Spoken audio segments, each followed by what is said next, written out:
सत्य नेहमी कटू असतं. जोपर्यंत मुलगा स्वतः बाप होत नाही तोपर्यंत बापाने सांगितलेली प्रत्येक गोष्ट त्याला चुकीची वाटते. जेव्हा मुलगी आजारी असते तेव्हा खूप वाईट वाटतं आणि जेव्हा सून आजारी असते तेव्हा तिचं नाटक वाटतं. कोणाचं खरं रूप, खरा स्वभाव तेव्हा बाहेर येतो जेव्हा तुम्ही समोरच्या व्यक्तीच्या मनाप्रमाणे वागत नाही. एक गोष्ट नेहमी लक्षात ठेवा, हात मिळवणारे सगळेच खरे मित्र नसतात. माणूस घर बदलतो, नाती बदलतो, मित्र बदलतो, पण तरीही तो दुःखी असतो, कारण तो स्वतःला बदलत नाही. आत्ताच्या काळात इमानदारीची अपेक्षा ठेवू नका. तो काळ वेगळा होता जेव्हा घरं कच्च्या मातीची होती आणि माणसं सच्ची होती. अगोदर वयाने मोठ्या असणाऱ्यांचा सन्मान व्हायचा, आता पैशाने मोठा असणाऱ्याचा सन्मान होतो. जो व्यक्ती स्पष्ट आणि सरळ बोलतो त्याचं बोलणं कडू असतं, पण तो कोणासोबत छळ किंवा कपट करू शकत नाही. माणूस मोठा झाला की लहानपण विसरतो, लग्न झालं की आईवडिलांना विसरतो, मुलं झाली की बहीण भावांना विसरतो, श्रीमंत झाला की गरिबांना विसरतो आणि म्हातारा झाला की विसरलेलं सगळं आठवतो. लोक तुमच्या जवळ तेव्हा नाहीत येत जेव्हा तुम्ही दुःखी असता, तेव्हा जवळ येतात जेव्हा ते दुःखी असतात. इतक्या लवकर जगातील कुठलीच गोष्ट बदलत नाही जितक्या लवकर माणसाची नजर आणि नियत बदलते. मूर्ख व्यक्ती ज्ञानी असणाऱ्याकडून सुद्धा काही शिकत नाही आणि ज्ञानी असणारे मूर्ख लोकांकडून सुद्धा काही ना काही शिकतात. स्वार्थामध्ये खूप वजन असते, म्हणून तर स्वार्थ साधून झाला की नाती हलकी व्हायला सुरुवात होते. जर एखादी व्यक्ती तुम्हाला छोटी दिसत असेल तर त्या व्यक्तीला तुम्ही खूप दूरवरून बघत आहात किंवा मग अहंकाराच्या नजरेने बघत आहात. माणूस धनाच्या मागे तोपर्यंत धावत राहतो जोपर्यंत त्याचं निधन होत नाही. बापाचा कारभार मुलगा सांभाळायला लागला की त्याला वाटतं तोच बापाला सांभाळत आहे.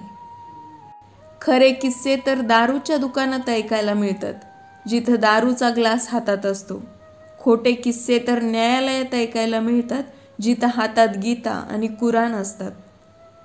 कोणाचं कौतुक पाहिजे तेवढं करा, पण अपमान करताना विचार करून करा, कारण अपमान ते कर्ज आहे जे व्याजासोबत वसूल केलं जातं. नात्यांमध्ये कधी भेगा येऊ देऊ नका, या भेगा भरायला सगळं आयुष्य कमी पडतं. चलाख लोकांना कसे ओळखाल? नंबर 1, विनम्र असणं आणि गोड बोलणं चांगलंच आहे, पण काही लोक खूप जास्त गोड बोलतात आणि ते तुमचे हितचिंतक आहेत असं दाखवण्याचा प्रयत्न करतात आणि अशा गोड बोलणाऱ्या लोकांना आपण भुलतो, पण त्यांच्या या गोड बोलण्यामागे त्यांचा काही ना काही स्वार्थ असतो. तुमच्या आजूबाजूला असे जास्त गोड बोलणारे लोक असतील तर तुम्हाला सावधान राहायला हवं. नंबर 2, चलाख असणारे लोक मोठमोठ्या गप्पा मारतात आणि असं दाखवतात की ते तुमच्यासाठी नेहमी हजर आहेत, पण जेव्हा पण तुम्हाला त्यांची गरज असते तेव्हा काही ना काही कारण काढून ते बाजूला होतात. जेव्हा एखादी व्यक्ती काहीतरी बहाणा बनवून तुम्हाला टाळण्याचा प्रयत्न करेल आणि तुमच्या कामाला येणार नाही, अशा लोकांवर विश्वास ठेवू नका. हे गप्पा फक्त मोठमोठ्या मारतील पण काम नाहीत करणार. नंबर 3, कशाही प्रकारे आपलं काम काढून घेणं. चलाख लोक कोणत्याही प्रकारे आपलं काम काढून घेतात.